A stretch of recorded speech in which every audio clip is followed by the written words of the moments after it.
What if I told you there's a way to get way more storage out of the Walmart cubbies you already own without buying new furniture or spending a lot of money? For this project, I grabbed a few foam boards from Dollar Tree. I started by removing one drawer from my cube organizer and measuring the inside so I could size my foam board pieces to fit perfectly. For each cubby, I used 2 foam board panels, cut to size, and made a slit in the center of each one so they could slide together. Once everything was cut, I added contact paper to some of the panels for a pop of color, leaving the others plain for a clean, modern look. You could also paint or decorate them however you want.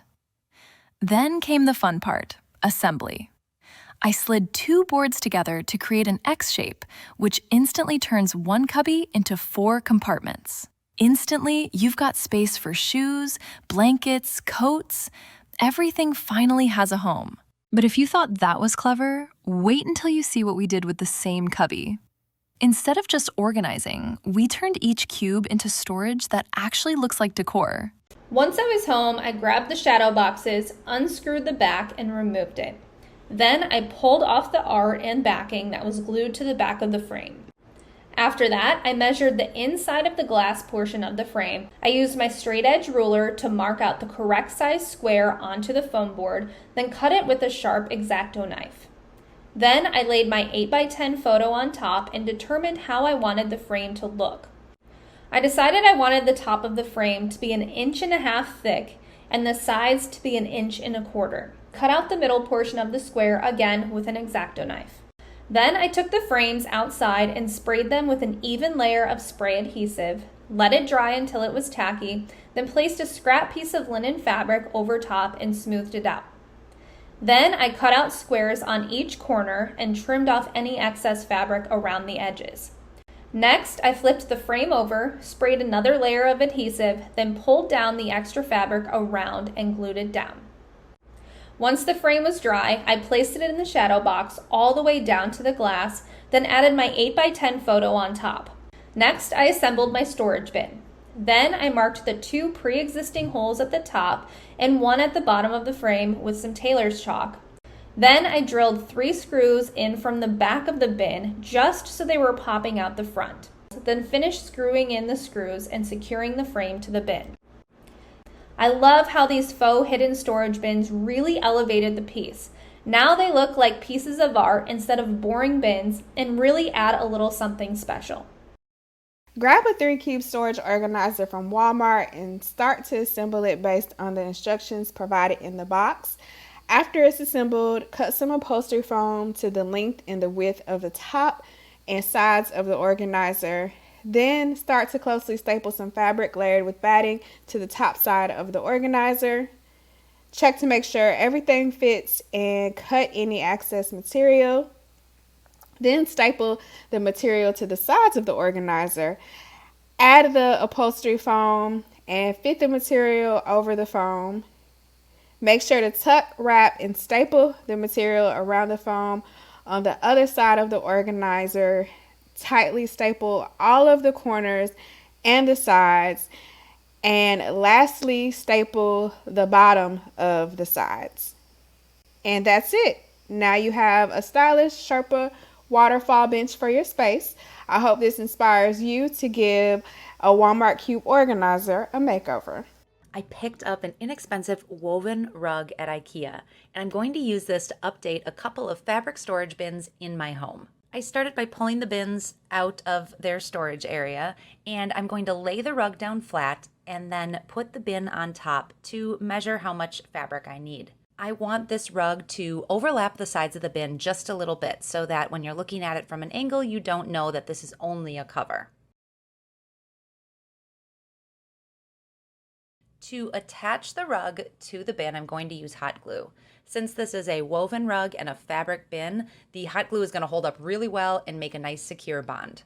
So I'm gluing it to the back, so the handle part of the bin is actually going to be on the back and this fabric is going to be on the other side. Once I've glued it all to the face of the bin, I'm just going to wrap those sides of the rug around and secure it to the sides. Now I'm going to add a handle to this bin.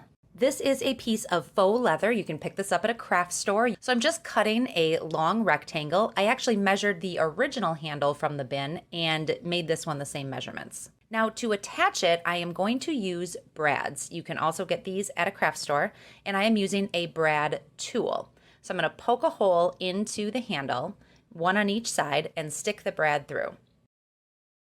These storage bins are made out of cardboard on the inside, so it's pretty easy to stick these handles on. I'm just going to use that brad tool again and punch a hole through the rug and through the storage bin, and then push that brad through. And then on the inside of the storage bin, I'm going to push the two ends of the brad down to secure it in place. This way you can really use that handle and pull it back and forth, and it's not going anywhere. I made 2 of these storage bins to control some of the clutter that I had in this storage bench in my office. So I still get to have all of the craft supplies and binders that I originally had under this bench, but now they're stored away and they look a little bit nicer. So this was a really easy and inexpensive way to update a basic storage bin. Head to IKEA, pick up a rug. You could also do this with a placemat or some funky fabric, and you can update your own bins.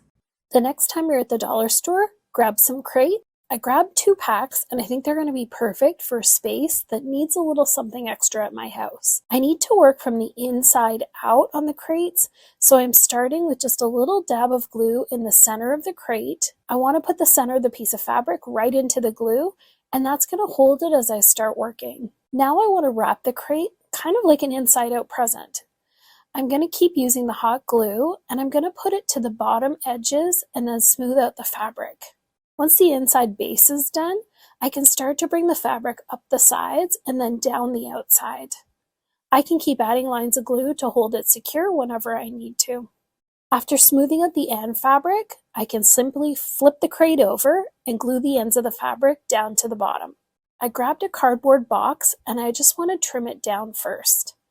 I can use a straight-edged razor to cut it off and cut any of the excess off that I don't need. I want the finished piece of cardboard to be a little taller and a little wider than one crate. In order to make the cardboard look like the crates, I'm going to cover it with the same fabric. I cut a piece a little larger than the cardboard, and I'm just going to hot glue it down on the edges, and I'm going to put the glue on the back of it. With the first side glued down, I want to do the opposite one now so that I can keep the fabric nice and tight. All that's left to do now is put it all together.